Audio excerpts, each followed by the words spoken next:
Hi everyone!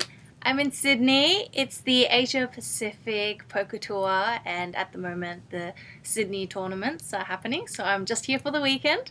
So I left Friday afternoon, which is today, and I caught the Sky Bus. So for those of you who want to travel in between states, well, from Melbourne to Sydney, the best way to get to the airport from Melbourne CBD is not by taxi because the traffic is always horrendous. I left during peak time, which will take about 40 minutes. So usually it takes about 20 minutes from city to airport. Make sure you give yourself 40 minutes. So I arrived in Sydney safely, and I wanted to update you on more the iPhone app because I haven't played poker this week. I've been, busy doing other stuff. Yay! Sorry, I got distracted. I had to change my background setting because there was too much shadow where I was standing before. So anyway, no shadow. And unfortunately no railbirds this week because Mummy couldn't take them. Anyway, moving right along, I wanted to share with you my, how I go through the application process with so many applicants for the iPhone game proposal. So when I put it up, I received about 60 applicants.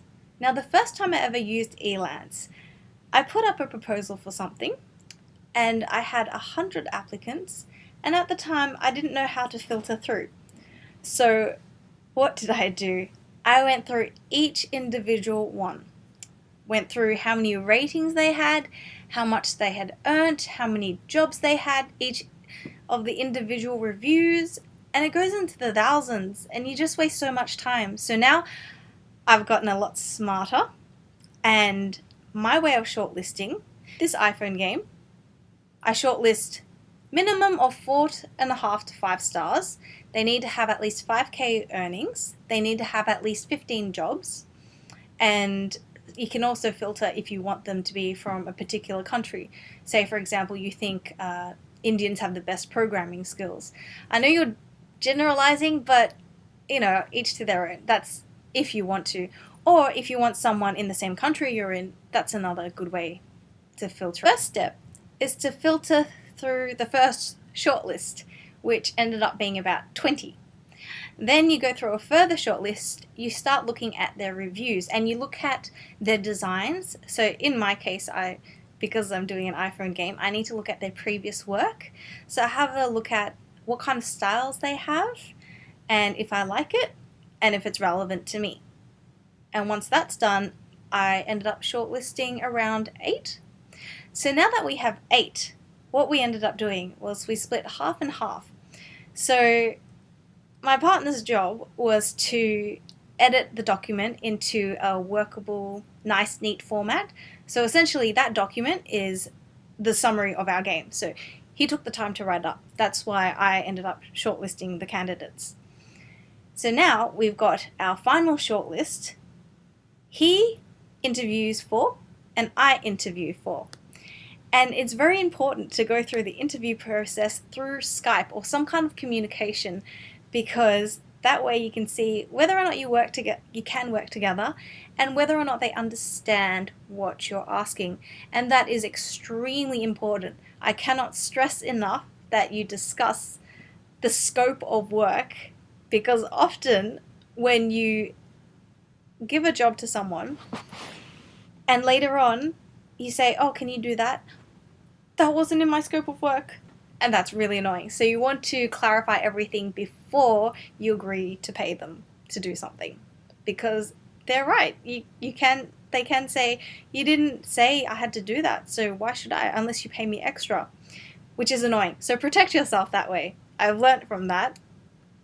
Now we're down to 4 candidates, and this weekend we will definitely pick the one we are going to go with and start developing the app.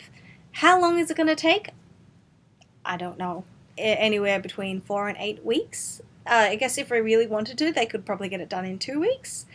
But we want it to be in a decent format, so we'll see how we go from there. One last thing. How hard is it to find the perfect present? It is very hard. And I I think I'm a present genius. I'm sorry, I have to brag, but I'm really, really proud of this present. I think in today's day and age where there is so much trash and junk, something personalized and customized is really valuable because you can't really put a price on it. Let me just show you, shall I? Custom made, designed, personalized hoodie for Googie Mona. How cool is that?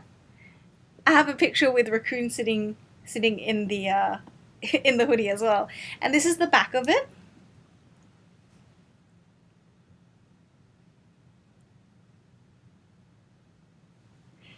Yeah, that last part, I thought I'd just add it in for fun.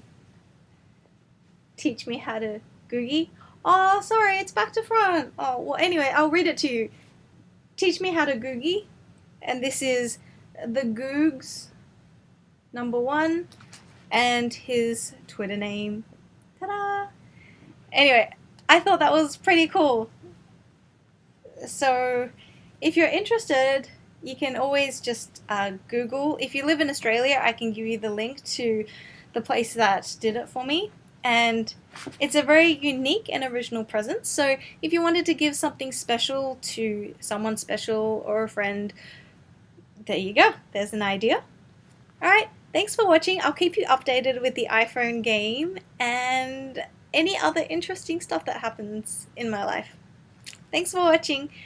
And I know this time it wasn't really so much about poker, but I really will update you when I play. And this weekend I really plan to play a few S&Gs. I must break that 400 mark. Bye.